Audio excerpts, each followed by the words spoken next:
This is a continuation of the countdown to the Chinese Grand Prix, and today being Friday, the 13th day of March in 2026, it means that we now only have 2 days to the race, which is going to be held on Sunday, the 15th day of March in 2026 at Shanghai International Circuit.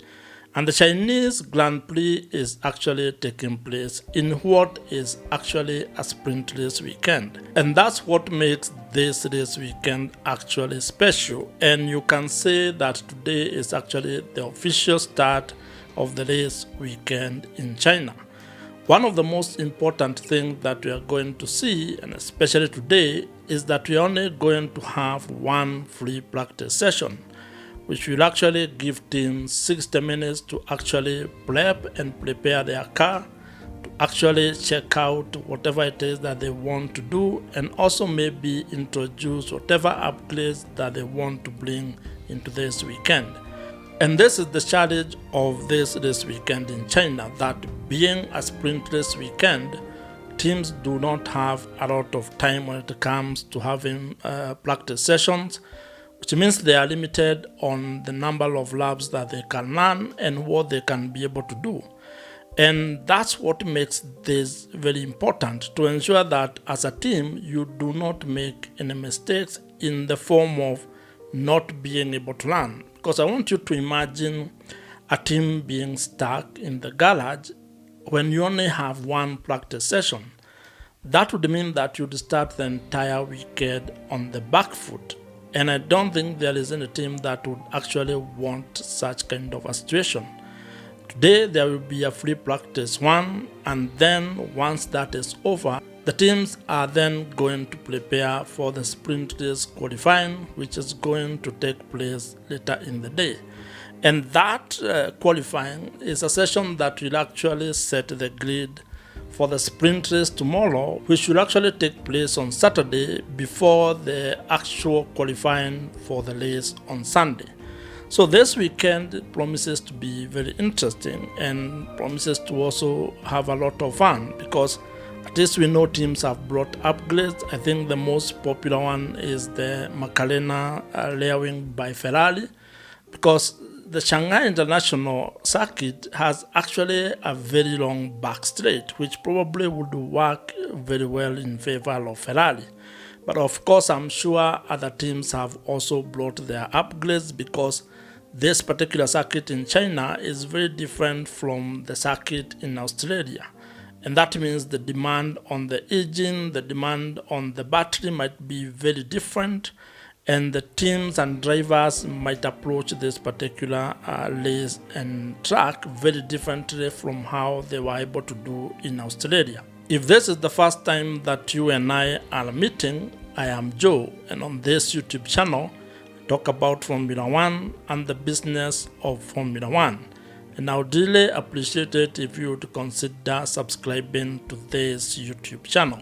Considering that today is Friday and probably the official start of the race weekend in China, there are 3 things, or actually what I might consider to be 3 stories, that you need to be in the lookout for. Things that you should probably expect to hear more about as the weekend progresses. The first one is that there are teams that have brought upgrades to this particular weekend. And this is understandable, because we are still in very early days when it comes to the Formula One season in 2026, having only had one race which took place in Australia. So teams are continuing to learn their packages, the limits of what they can be able to do, the performance of their units, and they will continue to probably bring more upgrades and try to extract as much performance as they can in these early seasons or early races in this season. So you can expect upgrades here in China, and probably even next race in Japan as the season progresses, because teams will want to continue developing their cars. And I think that's one area where sometimes we ignore, that while there is competition that is already ongoing, there is also that development competition. Who can be able to develop their car a little bit faster and make it a little bit more competitive than the other teams. That is going to also be a factor when it comes to the entire season in 2026.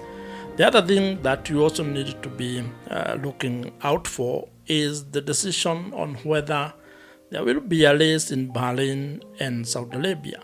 And this is because the Formula One race in China is taking place when there is an ongoing situation in the Middle East that involves the United States, Israel, and Iran. And given that it is in Middle East and there are two races that are supposed to happen in April in Middle East, a decision will need to be made probably by the time this weekend is over. And this is because some of the things that the teams are using here will need to be taken either to Bahrain and Saudi Arabia or to a different location. So a decision on whether those races will be proceeding as scheduled will actually be very important when it comes to the logistics of Formula One in terms of how teams prepare going forward. The third thing that you need to be in the lookout for is actually in regard to the conversation about the rule changes. And this is because this conversation started after the first race in Australia, and actually it had started before the first race. But I think there has been an agreement among the teams and other stakeholders that they need to actually undergo a number of races so that then they can have actual data on what is working, what is not working, so that then they can be able to be in a position to make a decision on some of the changes that needs to be made. And I think this seems to be one of the things that all teams are agreed upon, that there are things that needs to be changed to ensure that the sport continues being the pinnacle of motorsport and it does not become what many are now calling a Mario Kart.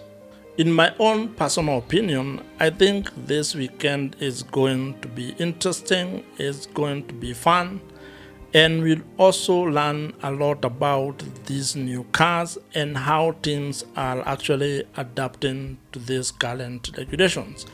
It will be very interesting to see how teams perform during a sprint race weekend when they have limited time to actually prepare, which probably adds some, spanner into the works, given that these are new cars under new regulations, so they may not be able to rely on, for like last year's information about how everything went.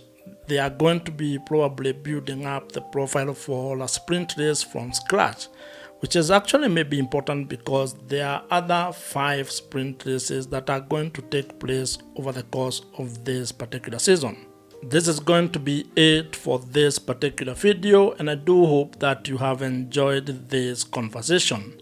Subscribe to this YouTube channel if you have not, and I'm going to see you in my next video.